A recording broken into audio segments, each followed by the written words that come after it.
আলহামদুলিল্লাহ আলহামদুলিল্লাহি রব্বিল আলামিন ওয়াসসালাতু ওয়াসসালামু আলা রাসূলিহিল কারীম ওয়া আলা আলিহি ওয়া আসহাবিহি আজমাইন। সমস্ত প্রশংসা বিশ্বজগতের পালনকর্তা আল্লাহর জন্য। দরুদ ও সালাম বর্ষিত হোক তার শ্রেষ্ঠ রাসূল সাল্লাল্লাহু আলাইহি ওয়াসাল্লামের ওপর এবং তার পরিবার ও সাহাবাদের ওপর। প্রিয় ভাইরা, পবিত্র কোরআনের চতুর্থ সূরার নাম সূরা নিসা। নিসা মানে স্ত্রী জাতি। এই সূরায় ২৪ রুকু ও ১৭৬ আয়াত। তৃতীয় হিজরিতে ওহুদের যুদ্ধের পর এটি অবতীর্ণ হয়। এতে উত্তরাধিকার এবং এতিমের অধিকার বর্ণিত রয়েছে। পঞ্চম হিজরিতে মুস্তালিকের যুদ্ধে পানির অভাব দেখা দিলে তায়াম্মুমের আদেশ জারি হয়। এই সূরায় মুসলমানদের চরিত্রের কথা বর্ণিত হয়েছে, তবে এই সূরায় নারীদের বিধানের বর্ণনা বেশি বলে। এর নাম হয়েছে সূরা নিসা।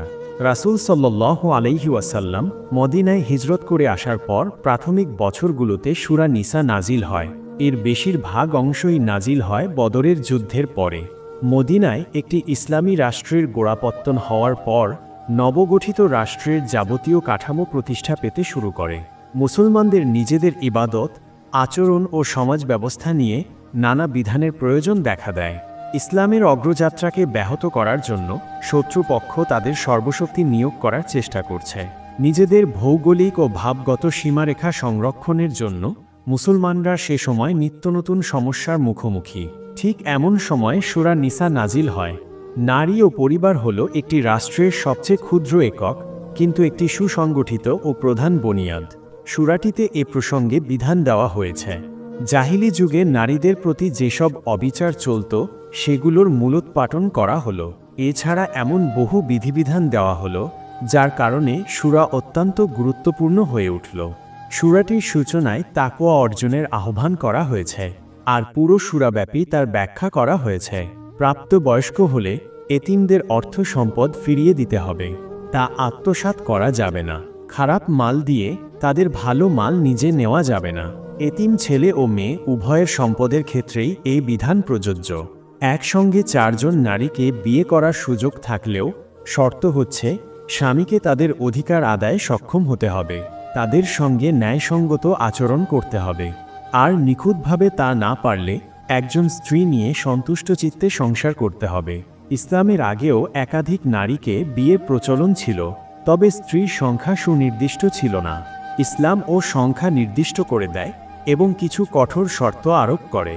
বস্তুত করায় গণ্ডায় হিসাব করে শর্তগুলো মেনে চলা এতই দুরূহ যে প্রকৃতপক্ষে এক স্ত্রীর সংসারই নিরাপদ। নইলে আল্লাহর দেওয়া শর্ত যে কোনো সময় লঙ্ঘন ফেলার আশঙ্কা থাকে। জাহিলি যুগে আরবে অবাধে বহু সংখ্যক বিয়ে করার প্রচলন ছিল। 4টি পর্যন্ত বিয়ে করার অনুমতি দেওয়া হলেও একটির বেশি বিয়ে করা শর্তসাপেক্ষ করা হয়েছে, যাতে স্ত্রীদের মধ্যে সুবিচার করতে পারার ব্যাপারে কোনো ভেদ না ঘটে। বিয়ে করার জন্য স্ত্রীকে মোহর প্রদান করা ফরজ। বিয়ের আগেই মোহর দিতে হবে, তবে স্ত্রীর সম্মতিক্রমে পরেও দেওয়া যেতে পারে।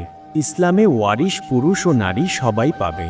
বন্টনকালে তারা উপস্থিত হলে বিরক্তি প্রকাশ করতে নিষেধ করা হয়েছে। এর কারণ ইসলাম ভরণপোষণ অর্থাৎ অন্ন, বস্ত্র, শিক্ষা, চিকিৎসা, বাসস্থান এবং বিয়ের মোহরানাসহ যাবতীয় ব্যয়ভার বহনের দায়িত্ব পুরুষের ওপর অর্পণ করা হয়েছে। নারীদের হক আদায় করা অবশ্য কর্তব্য, ফরজ। ইসলামের আগে নারীদের ওয়ারিশ সম্পত্তি বা মিরাস দেওয়া হতো না। আরবদের মধ্যে প্রবাদ ছিল, যারা ঘোড়ায় সওয়ার হতে পারে না, তরবারি বহন করতে পারে না, দুশমনের মোকাবেলা করতে পারে না, তাদের সম্পত্তি দেওয়া হবে না। এ কারণে শিশু ও নারীদের মিরাস থেকে বঞ্চিত করা করত। ইসলাম নারীদের ওপর এই জুলুম পরিত্যাগ করে শিশু ও নারীদেরও সম্পত্তির হকদার বলে সাব্যস্ত করেছে। নারীদের সঙ্গে সদাচরণ এবং পরিত্যক্ত সম্পত্তিতে তাদের অংশ সংক্রান্ত আলোচনার পর ওইসব নারীর আলোচনা করা হয়েছে আত্মীয়তা, বৈবাহিক বা দুধ সম্পর্কের কারণে যাদেরকে বিয়ে করা হারাম। প্রিয় দর্শক, এই ছিল আজকের ভিডিওটি কেমন লাগলো অবশ্যই কমেন্ট করবেন। ভিডিওতে লাইক দিয়ে শেয়ার করে নেবেন আপনার বন্ধু ও ফ্যামিলির মধ্যে। এই রকম সুন্দর সুন্দর ভিডিও পেতে আমাদের চ্যানেলটি সাবস্ক্রাইব করে পাশে থাকা বেল আইকনটি প্রেস করে রাখুন, যাতে কোনো ভিডিও মিস না হয়। এতক্ষণ আমাদের সাথে থাকার জন্য আপনাকে অসংখ্য ধন্যবাদ।